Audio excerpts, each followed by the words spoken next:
Howdy everybody.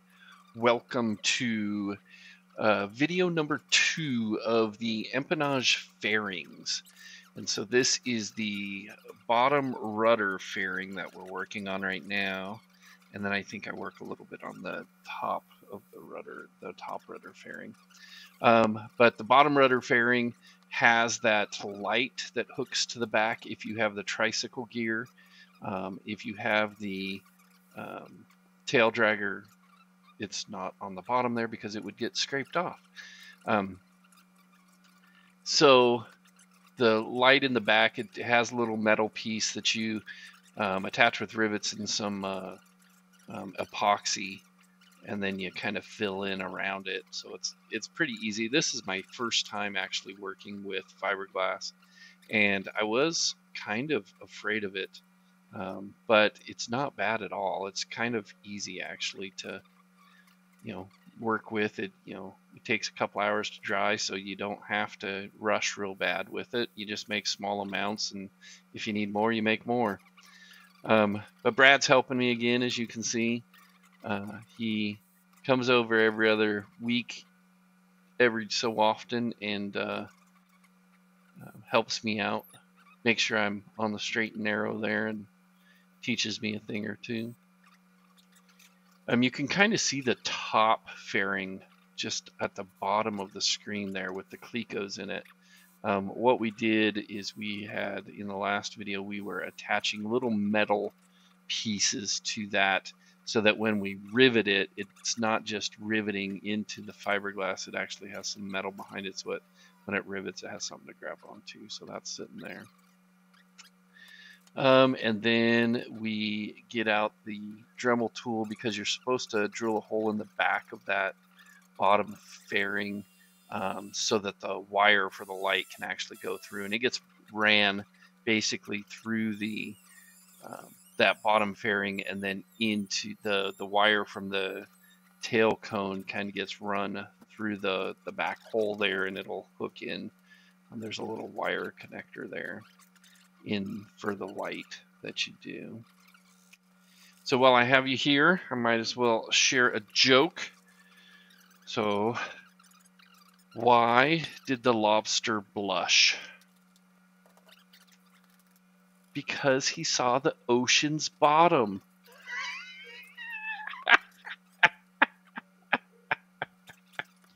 I thought that one is awesome. I'm in the section that in my little joke book that's like the potty talk, and so yeah, be prepared. But I do have another joke. What do you call a three-legged donkey? A wonky.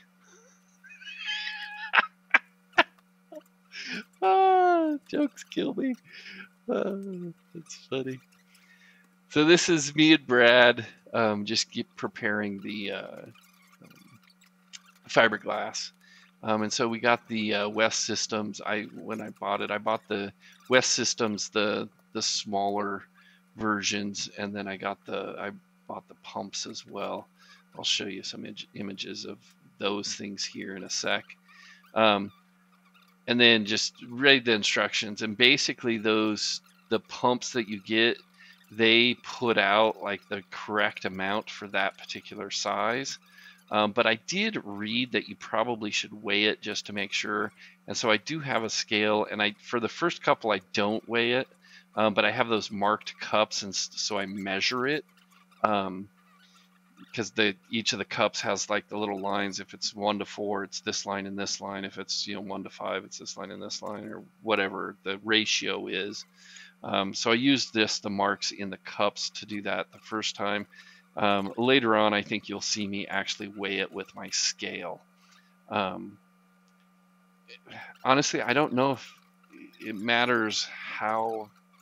I mean, you want it to be somewhat close, but if you're a drop or two one way or the other, I'm not sure it matters all that much.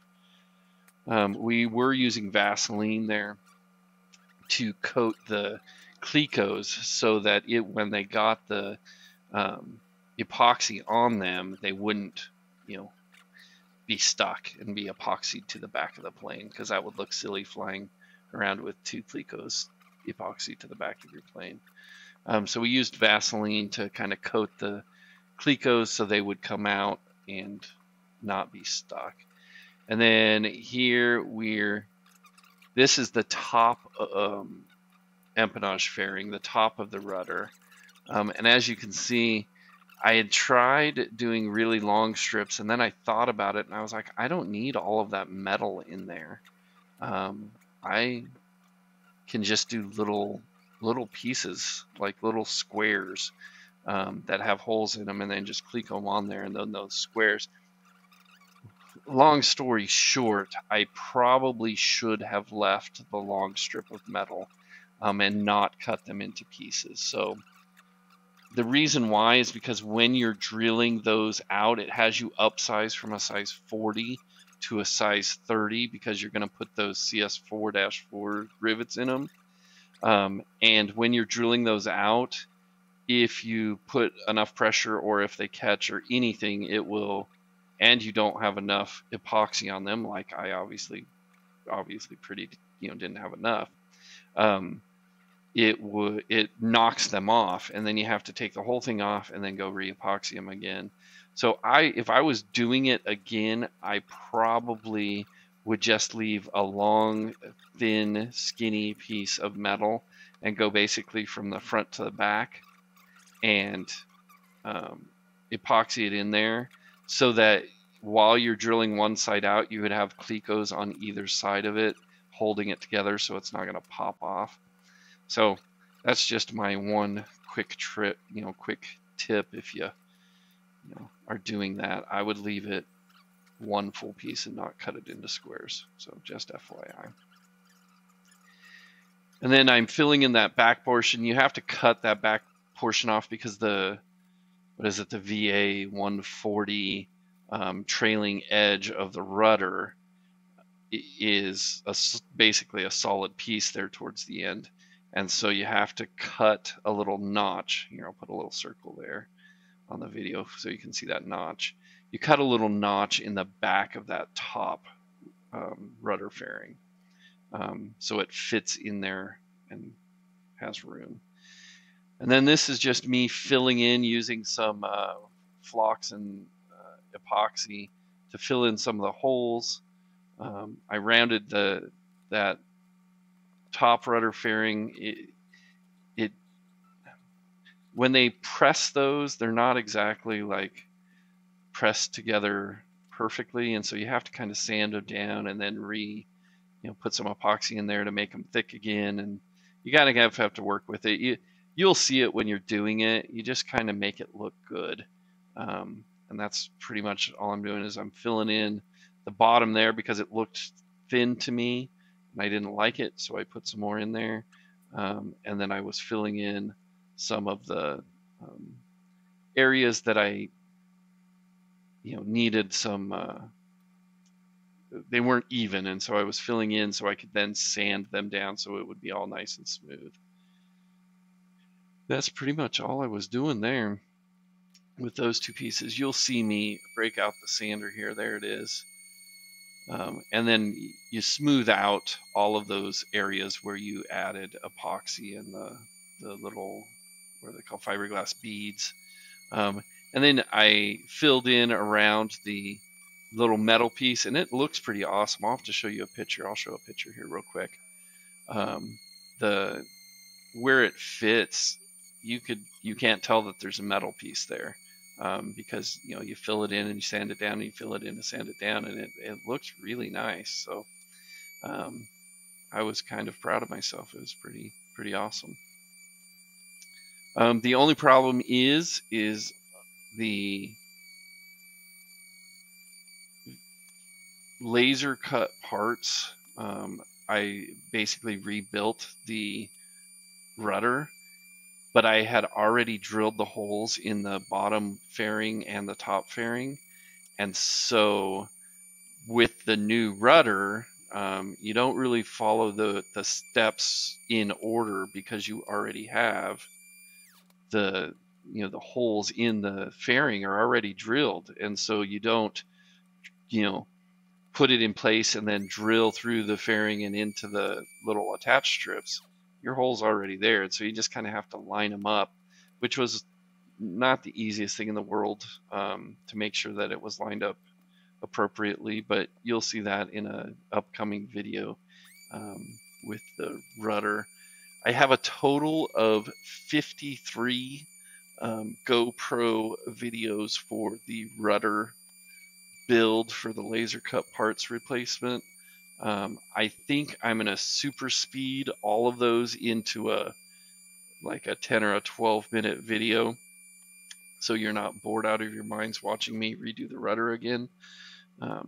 But it is pretty cool to, I can at least say that my second time building the vertical stabilizer and building the rudder were much easier and much better.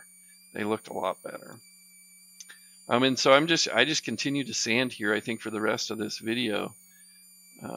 I sand the top rudder, and I added a bunch of epoxy and the bead things to the front there, because it's supposed to be somewhat roundish and match up to the front metal pieces of that of the rudder, the little part that kind of hangs over. And so when you put it on there, you have this flat piece of fiberglass, but the metal's kind of got a little bit of a roundness to it. And so I added some fiberglass beads there and some epoxy to kind of make it the same shape as the metal part, and then clean it up and give it a more distinct ridge. That is not to say that I will probably still have to do some filling in with stuff, so just FYI. But that's it for this video. If you have any questions, feel free to leave comments, like, and subscribe. Talk to you guys later. Have a good night. Talk to you later. Bye.